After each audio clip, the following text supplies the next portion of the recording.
마가복음 강의 51번째 시간으로 신문을 통해 드러난 예수님의 모습이라는 제목으로 말씀을 보겠습니다. 예수님은 자신이 예루살렘에 가시면 고난을 당하고 십자가에 죽으실 것이라는 사실을 미리 제자들에게 알려주셨습니다. 마가복음 10장 33절 말씀을 보시면 보라 우리가 예루살렘에 올라가노니 인자가 대제사장들과 서기관들에게 넘겨짐에 그들이 죽이기로 결의하고. 예루살렘에 올라가시기 전부터 앞으로 어떤 일이 벌어질 것임을 이미 다 알고 계셨다라고 하는 것입니다.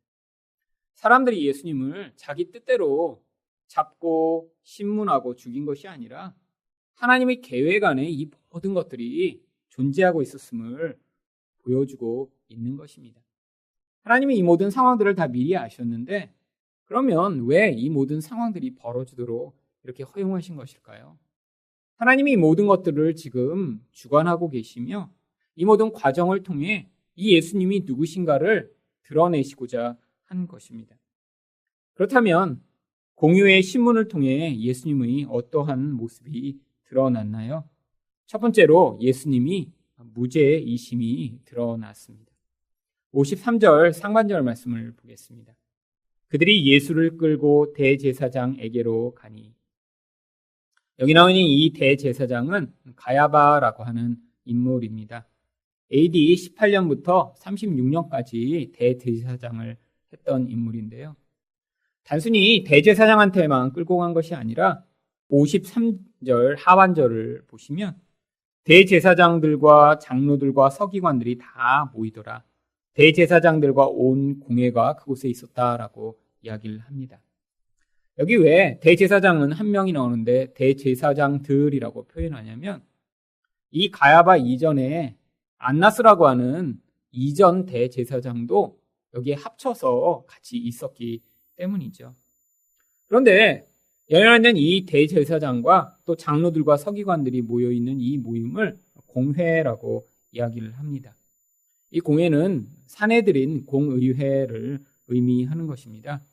예루살렘에는 대제사장 한 명과 또 그 위에 70명의 이런 위원들이 모여서 위원회를 조직하고 있었는데 그 이름을 사내들인 공의회라고 불렀습니다.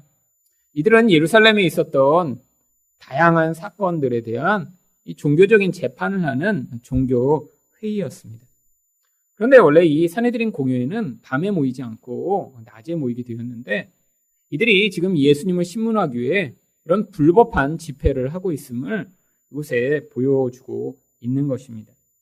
그런데 이들이 모여서 55절 하반절에 보시면 어떤 결론에 이르렀냐면 55절 하반절과 56절 말씀을 보시면 예수를 죽이려고 그를 칠 증거를 찾되 얻지 못하니 이는 예수를 쳐서 거짓 증언한 자가 많으나 그 증언이 서로 일치하지 못함이라. 이들이 모여서 계속 이렇다 저렇다 이야기를 하고 있지만 지금 예수님이 정확히 어떠한 죄를 저지르셨는지에 대해서 그들이 명확한 증거를 내놓고 있지 않다라고 하는 것입니다. 이들은 지금 예수님을 죽이려고 모인 자들입니다. 근데 이들 스스로가 예수님이 지금 죄가 없으시다라고 하는 사실을 그들의 신문과 증언을 통해 증거하고 있는 것이죠. 성경은 아주 자세하게 예수님이 죄가 없으신 분이라는 사실을 자꾸 증거하고자 합니다. 이 사내들인 공의회뿐 아니라 예수님은 빌라도에게도 죄가 없으신 분이라는 그런 판결을 받으십니다. 누가복음 23장 22절 말씀입니다.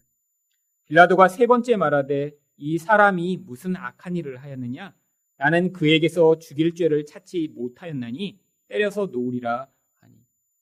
아니 종교 재판하는 사람들이 모여서도 죄를 찾지 못했을 뿐 아니라 당시에 이들을 관할하고 있던 로마의 이런 지도자인 빌라도도 예수님이 죄가 있다라고 하는 사실을 발견하지 못합니다. 종교적으로도 정치적으로도 예수님이 무죄이심이 지금 증거되고 있는 것이죠. 그뿐 아닙니다. 예수님과 함께 십자가에 매달렸던 그런 죄인인 강도조차도 예수님이 무죄이심을 증거합니다. 누가복음 23장 41절 말씀을 보시면 그 강도 중에 한 사람이 이렇게 고백하는데요. 이 사람이 행한 것은 옳지 않은 것이 없느니라. 아니, 왜 성경이 이렇게 지금 예수님이 죄가 없다는 사실을 반복해서 이야기하고 있는 것인가요?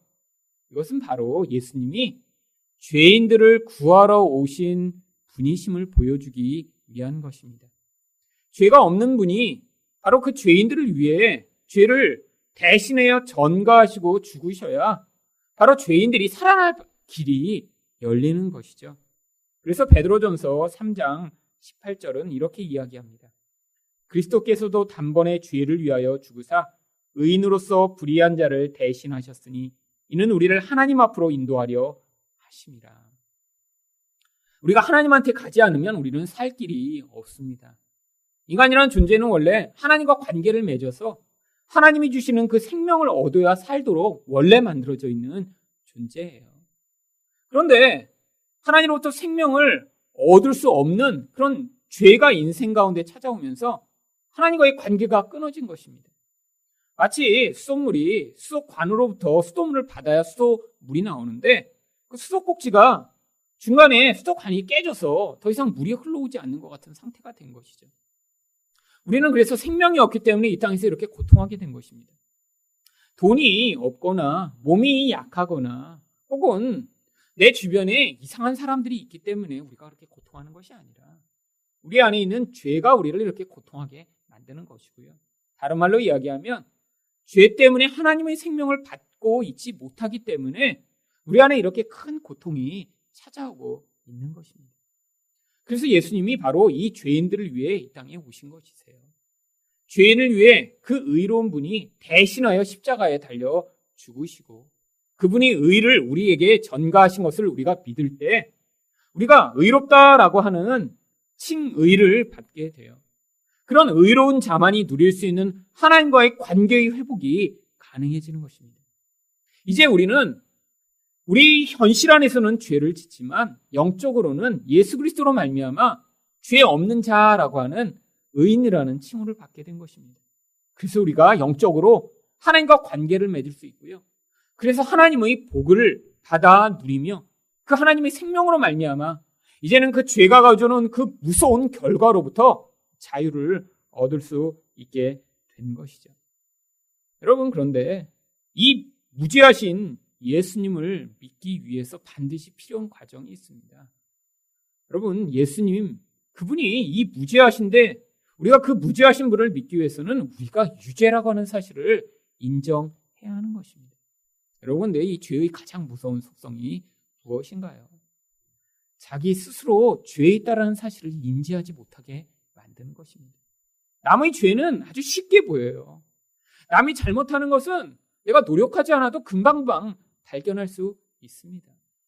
여러분, 운전을 하다가 이렇게 화를 잘 내고 다른 사람한테 이렇게 크락션을 막 눌리고 이렇게 하는 사람들을 보면 본인은 정말 항상 준법 운전을 하고 정속으로 60km라는 데서는 꼭 60km만 지키고 그런 사람들이 이렇게 남을 향해 막 빵빵거리고 막 헤드라이트 켜고 막 소리 지르고 그러나요? 여러분, 대부분 이렇게 아주 과격하게 운전하는 사람들은요, 자기 스스로가 이렇게 자꾸 법을 어기는 사람이에요. 준법 운전을 하는 사람은 대부분 소심하기 때문에 사실 다른 사람을 향해 화를 내거나 막 크락션을 울리지 않습니다. 자기가 그렇게 막 법을 어기고 할 때는 괜찮아요. 자기가 막 법을 어겨서 다른 사람이 자기한테 크락션을 울리고 그러면 더 화를 냅니다. 자기는 잘못이 없다라고 늘 생각하는 거예요. 그런데 다른 사람이 조금만 잘못을 하면 그 사람을 못 참는 것이죠. 여러분, 이게 우리 인생 가운데 늘 나타나는 모습입니다. 가까운 사람의 죄는 아주 쉽게 보여요. 저거 잘못했구나. 그리고 꼭 지적하고 싶습니다. 고쳐주고 싶어요. 그런데 자기 자신의 죄는 잘 보이지 않습니다. 다른 사람에 대한 비방과 판단을 하는 사람들을 한번 보세요. 정말 온전한 사람이, 흠이 하나도 없는 사람이 저 사람은 저게 잘못했어, 저 사람은 저게 나빠라고 이야기를 하나요? 아닙니다. 여러분, 이렇게 자기의 죄를 보지 못하면 우리는 이 무죄하신 예수 그리스도를 믿는 믿음을 발휘할 수 없습니다. 왜? 내가 죄가 없는데 죄가 없으신 예수님이 필요하지 않은 거예요. 그래서 하나님이 우리 인생 가운데 끊임없이 개입해 오셔서 우리 죄가 얼마나 흉악하고 얼마나 악한 것인지, 또 우리가 매일의 일상 가운데 이렇게 죄를 저지르는 그런 하나님 앞에서 유죄 판결을 받을 수밖에 없는 자임을 우리가 목도하도록 하심으로 말미암아 그 죄 없고 흠 없는 예수를 믿는 자 되도록 만들어 가시는 것입니다. 여러분의 인생 가운데 있는 행위로 드러나는 죄만이 아닌 우리 본질 안에서 끊임없이 나타나는 그 죄의 근원이 결국 생명 없음의 결과함을 인정하시고, 그래서 그래서 예수님이 필요합니다. 나는 이렇게 죄에 있는 자이고 하나님의 은혜를 받을 자가 아닌데 오늘도 제게 은혜를 베푸셔서 나를 위해 그 무죄하신 분이 죽으심으로 말미암아 제가 얻게 된 이 생명을 의존하는 자 되게 하여 주시옵소서라는 그런 고백을 하실 때 여러분이 바로 그 하나님의 생명을 더 풍성하게 누리시며 바로 그 무죄하신 예수님이 우리를 위해 죽으신 그 효력을 이 땅 가운데 더 풍성하게 누리실 수 있는 것입니다. 두 번째로 공유의 신문을 통해 예수님의 어떤 모습이 드러났나요? 예수님이 참 성전이심이 드러났습니다. 사람들은 예수님을 고발하기 위해 이런저런 고발을 하다가 57절부터 59절까지 예수님이 성전을 허무시겠다라고 이야기하신 그 이야기를 기억해내 예수님을 공격합니다. 어떤 사람들이 일어나 예수를 쳐서 거짓 증언하여 이르되 우리가 그의 말을 들으니 손으로 지은 이 성전을 내가 헐고 손으로 짓지 아니한 다른 성전을 사흘 동안에 지으리라 하더라 하되 그 증언도 서로 일치하지 않더라. 예수님께서 성전을 헐고 지으시겠다고 말씀하셨습니다. 요한복음 2장 19절 말씀을 보시면 예수께서 대답하여 이르시되 너희가 이 성전을 헐라 내가 사흘 동안에 일으키리라. 그런데 예수님이 이렇게 말씀하셔서 사람들이 그걸 가지고 고발하는데 왜 그것을 거짓 증언이라고 이야기하고 있는 것일까요? 지금 예수님이 성전을 헐라라고 이야기하신 것은 이 유대인들이 자기 보물이며 자기 가장 가치 있는 것으로 여기는 바로 그 눈에 보이는 건물을 이야기하신 것이 아니기 때문입니다. 요한복음 2장 21절을 보시면 예수님이 어떤 성전을 말씀하셨는지 이렇게 이야기합니다. 그러나 예수는 성전된 자기 육체를 가르쳐 말씀하신 것이라.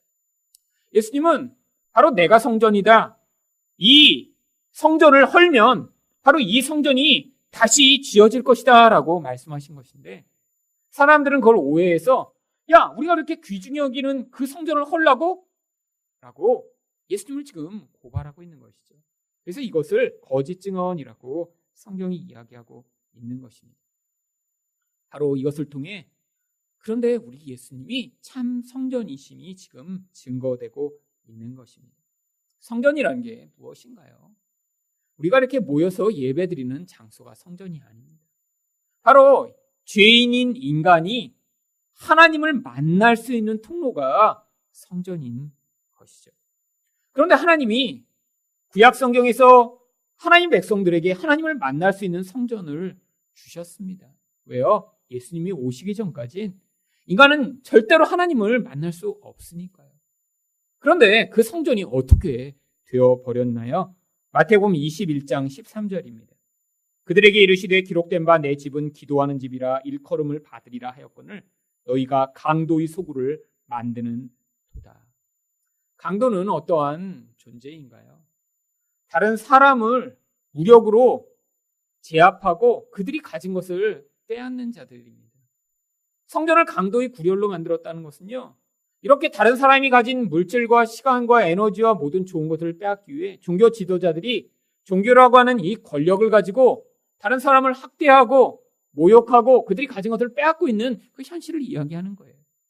하나님이 성전을 통해 생명 없는 자들이 생명 얻을 수 있는 그런 임시적인 길을 만들어 주셨는데 길을 막아버리고 그 하나님을 찾는 자들을 지금 모욕하고 그들을 이용하고 있는 이 무서운 현실을 지적하고 계신 것입니다. 세상의 모든 종교는 다 그렇습니다. 여러분, 인간 안에 이 종교심이 누구나 다 있습니다. 기독교인만 종교심이 있나요? 아니요. 불교 믿는 사람들은 종교심이 훨씬 더 강하고요. 아니, 그 불교인들보다 이슬람을 믿는 사람들의 그 종교심은 옆에서 보면 정말 감탄할 정도입니다. 우리가 이렇게 아이들을 훈련하면 아이들이 이렇게 하루에 5번씩 기도하는 아이들이 될까요? 쉽지 않습니다. 그런데 그들은 정말 엄청난 종교심을 가지고 신을 섬깁니다.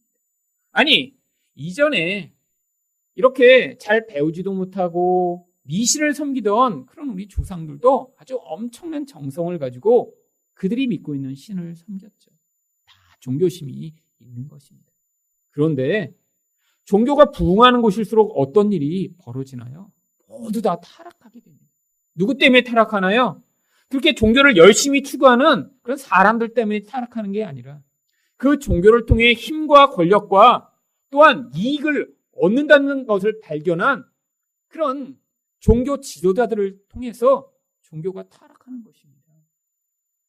여러분, 이 세상에 가지는 이 사람들의 그 생명을 추구하는 그 갈망을 이용해 이렇게 장사를 해먹는 이 일이 유대교, 바로 하나님이 성전을 주신 그 자리에서도 벌어지고 있었던 것이죠. 근데 더 이상 그럴 필요가 없다라는 거예요.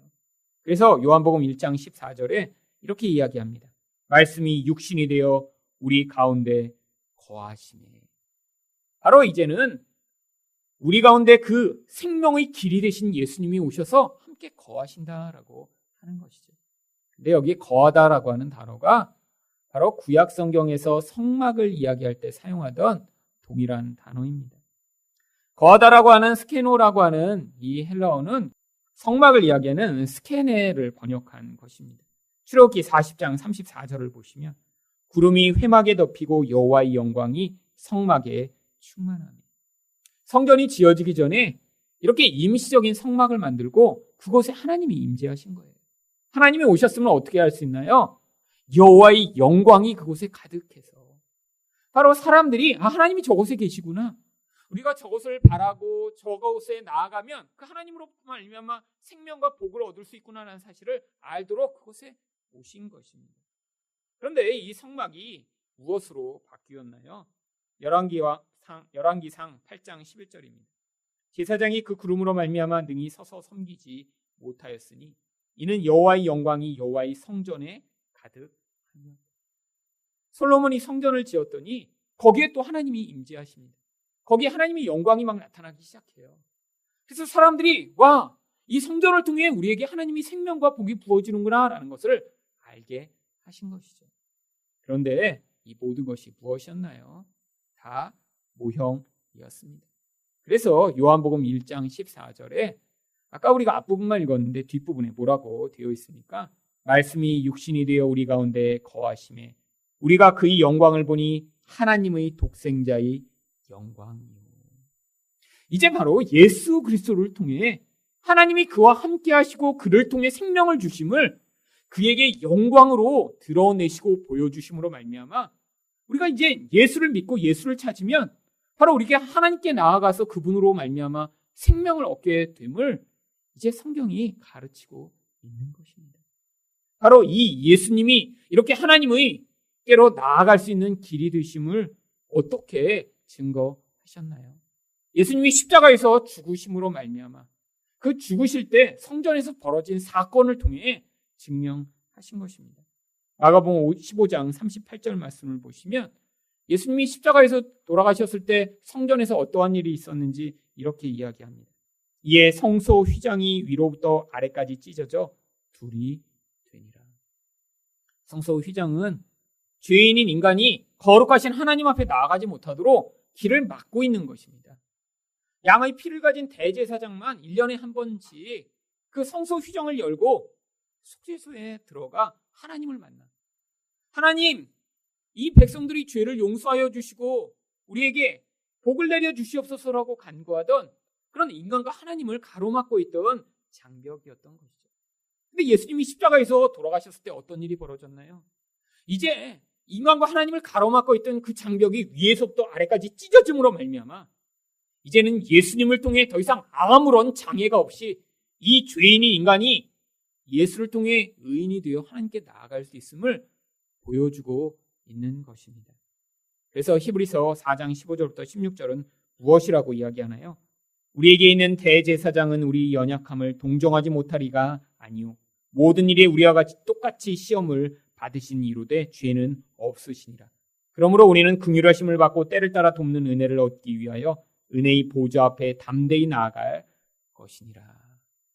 이제는 우리가 하나님 앞에 꺼리끼고 두려워할 필요가 없다라고 하는 것입니다. 여러분, 예수를 믿어도 우리는 끊임없이 죄를 짓습니다. 예수를 오래 믿어도 늘 죄를 짓습니다. 그런데 여러분, 예수를 믿어서 죄를 짓는다고 우리가 부끄러워하고 위축되고 하나님 앞에 나아가는 것을 멈춘다면 우리는 이 복음이 가르치고 있는 이 진리를 아직 온전히 받아들이고 있지 못한 것입니다. 하나님은 이제 우리가 죄를 지었기 때문에 우리가 하나님 앞에 나올 수 없다라고 얘기하시지 않고, 죄를 지었지만 이제 우리가 예수로 말미암아 의롭게 되었기 때문에 담대하게 그 예수님을 힘입어 늘 하나님 앞에 나올 수 있는 자가 되었음을 우리에게 이야기를 하고 있는 것이죠. 여러분, 그런데 이거에 머리로는 쉽게 받아들여지지만 우리 본질 안에서 그렇게 반응하는 것이 쉽지 않습니다. 무엇을 보면 알 수 있나요? 여러분, 교회 올 때 이렇게 차 같은 데서 이렇게 가족끼리 싸우고 오시는 경우가 많잖아요. 그럼 싸우고 오시면 이곳에 오시면 은혜가 더 되시나요? 막 하나님이 더 간절히 찾아지고 막 하나님이 막 이렇게 사랑이 막 이렇게 부어지고 그러나요? 교회 오시다 싸우시면 예배드리는 내내 은혜가 안 됩니다. 말씀도 자꾸 마음에 튀겨내요. 왜요? 자기 안에 있는 죄책감과 하나님이 나를 어떻게 보실까 하는 그런 부끄러운 마음 때문에 예배 자리에 앉아있는 게 불편한 거예요. 이게 뭘 얘기하는 줄 아세요? 지금 자기 죄가 드러나고 나니까 하나님이 거북해지는 우리 근원적인 속성을 보여주고 있는 것입니다. 여러분, 이게 아직 그 복음의 진리 안에 깊이 들어가지 못한 거예요. 여러분, 우리가 행위로 죄를 짓지만 그 행위로 드러난 죄 이면에 있는 영적 죄가 우리 안에 원래 존재하고 있는 것입니다. 여러분, 외부의 자극을 통해 우리 안에 있는 죄가 폭로되었다고 하나님이 아니 너 왜 이렇게 죄를 졌어? 라고 하시지 않는다는 거예요. 하나님은 영이시기 때문에 우리 안에 이미 잠재하고 있는 죄를 다 알고 계세요. 그러니까 오시다가 싸웠더라도 하나님이 보시며 아니 왜 없던 죄가 생겼어라고 이야기하신 게 아니라 네 근원에 있던 죄가 드러났구나라고 우리에게 말씀하시는 것이죠. 그러니까 하나님은 우리를 향해 어떤 반응을 기대하시냐면 이 복음을 믿어 하나님 제가 이렇게 죄가 없는 줄 알았는데 저는 원래 있던 죄를 폭로당했군요. 그러니까 예수님이 더 필요하고 예수님을 통해 하나님이 더 필요합니다 라는 고백을 하며 하나님 앞에 더 달려와 말씀을 사모하며 하나님의 은혜 앞에 나오기를 기대하고 계신 것이세요. 하지만 복음을 알지 못하면 우리는 늘 그 죄책감이라고 하는 자기 스스로 자기를 벌주는 바로 그 반복적인 잘못된 패턴에 사로잡히게 됩니다. 여러분, 죄책감은 철저히 자기 중심적이에요. 여러분, 왜 죄책감을 느끼죠? 나는 이 정도 나쁜 행위를 할 사람이 아니다라고 하는 자기에 대한 잘못된 기대 때문이에요. 여러분, 자기가 원래 나쁜 놈이고 나는 도저히 불가능한 인간이라고 생각을 하면 죄책감이 안 듭니다. 나는 원래 살인자야. 근데 누구를 죽이고 나서 죄책감이 들까요? 아니에요. 나는 원래 연쇄 살인을 하던 사람인데 한 명쯤 더 죽여서 그게 내가 사람을 또 죽였네. 안 그렇죠. 그런데 여러분, 우리가 언제 죄책감이 드나요? 내가 이렇게 화낼 그런 사람이 아닌데. 그런데 화를 내고 나서 자기 부끄러움이 확 드러나고 나면 그때 죄책감이 드는 거예요. 자기에 대한 잘못된 기대가 자기에게 죄책감을 만들어내는 것입니다. 여러분, 죄책감은 잘못된 거예요. 그것도 자기 중심적 반응인 거예요. 하나님 앞에서 우리가 가져야 할 태도는 그래서 죄책감이 아니라 바로 하나님, 저는 이 근원에서부터 만들어낼 수 있는 나의 결국이 죄밖에 없는 죄인입니다라는 것을 인정하는 죄인식입니다. 여러분, 죄인식은 우리를 하나님으로부터 멀어지게 만드는 것이 아니라 바로 그 무죄하신 예수 그리스도를 향해 더 간절한 마음을 만들어내는 그런 믿음의 태도를 만들어내게 되어 있는 것이죠. 여러분이 그래서 이 복음을 들으시고 지금 머리로는 알고 계시지만 영적으로는 반응하시지 못하는 그 근원에서 변화가 있으셨으면 교회 오시면서 싸우시면 어떤 반응을 하셔야 돼요?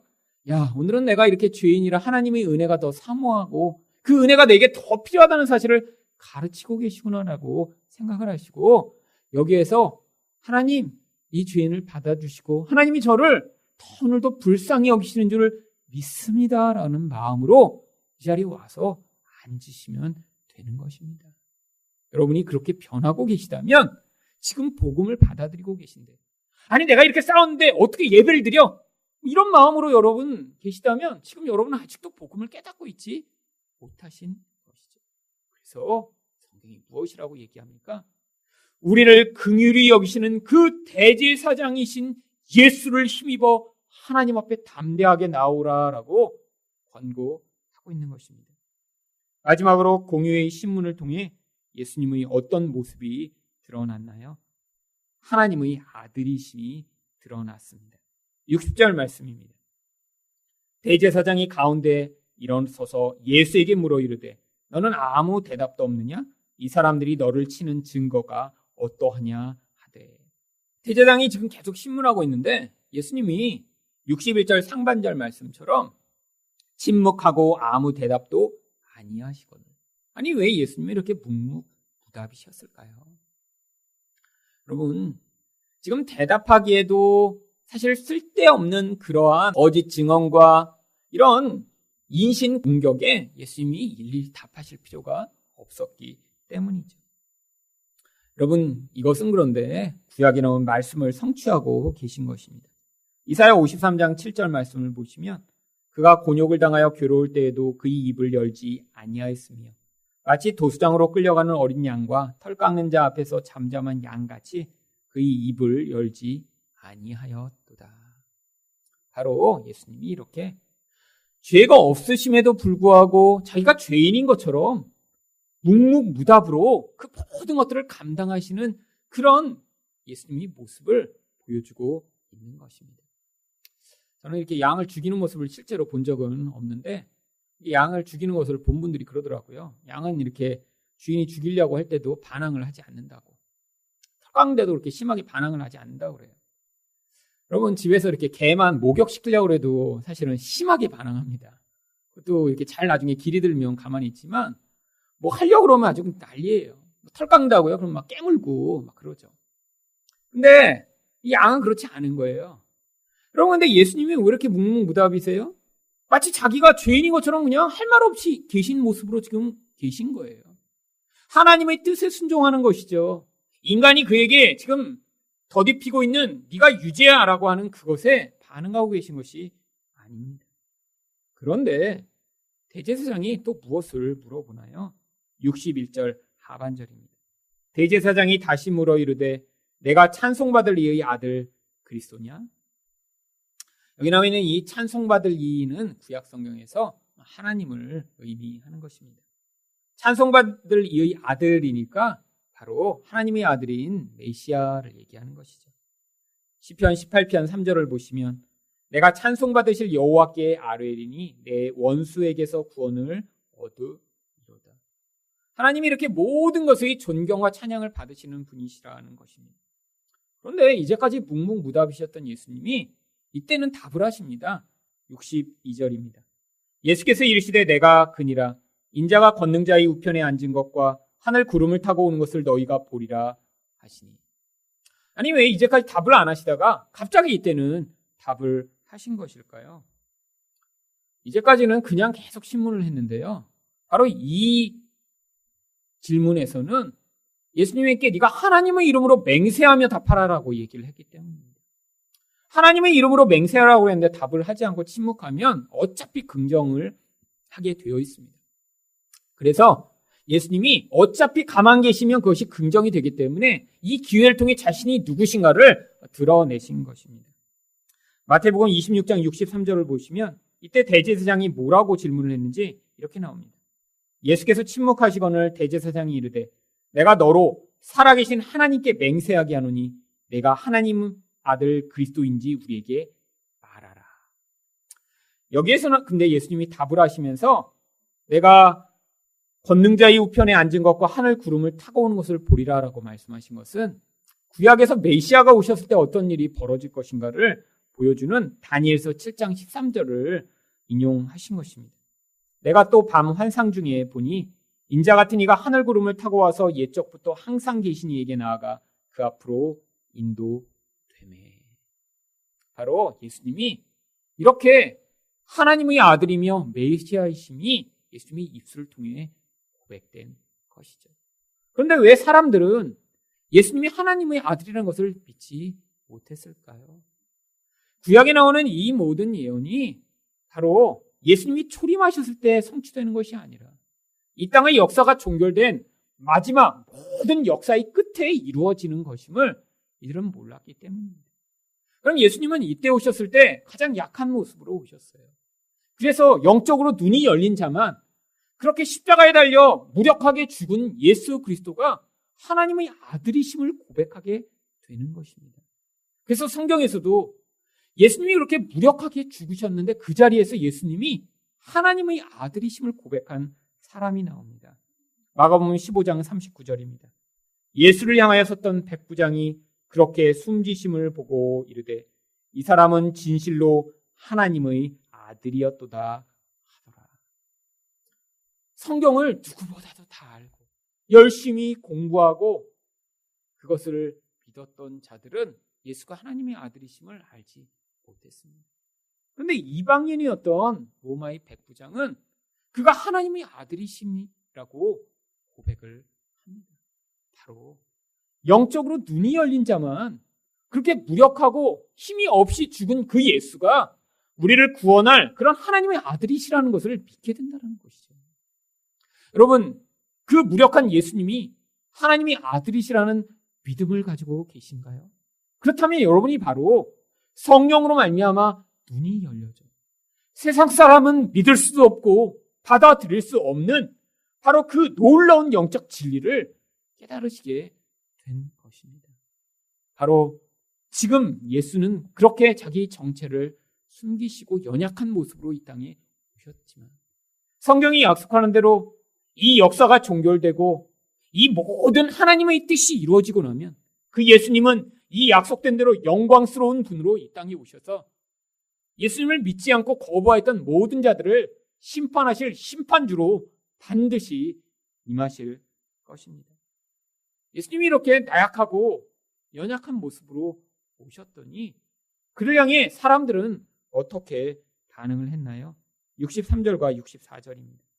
대제사장이 자기 옷을 찢으며 이르되 우리가 어찌 더 증인을 요구하리요? 그 신성 모독하는 말을 너희가 들었도다. 너희는 어떻게 생각하느냐 하니 그들이 다 예수를 사형에 해당한 자로 정죄하고.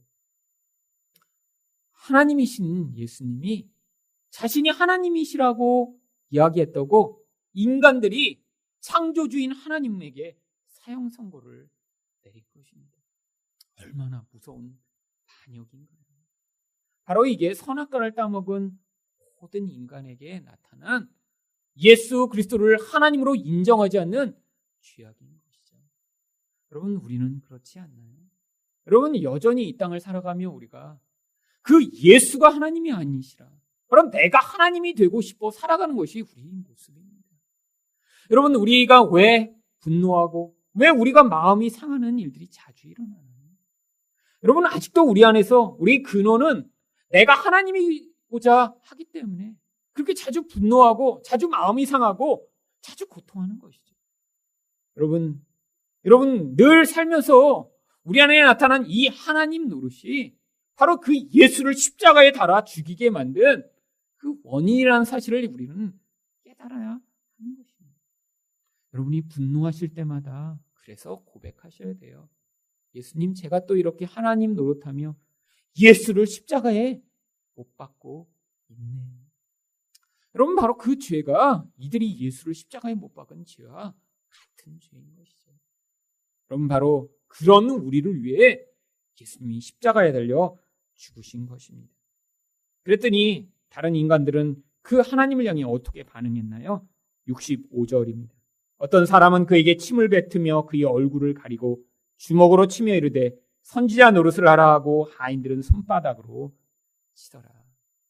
이 인간들의 하나님을 향한 반역이 정점에 이르렀음을 보여줍니다.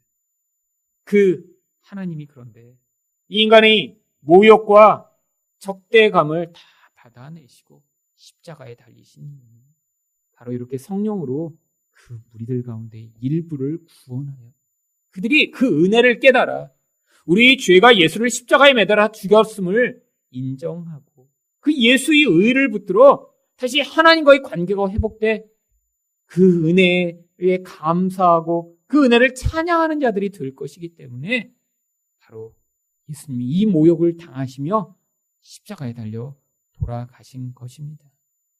여러분, 우리가 죄인임을 고백하며 그 예수의 의를 붙드시고 내가 하나님 노릇하려고 하며 지금도 끊임없이 분노하며 살아가는 나의 모습이 예수를 십자가에 죽이는 죄가 됨을 인정하심으로 그 예수로 말미암은 하나님의 놀라운 은혜를 누리시는 여러분이 되시기를 예수 그리스도 이름으로 축원드립니다.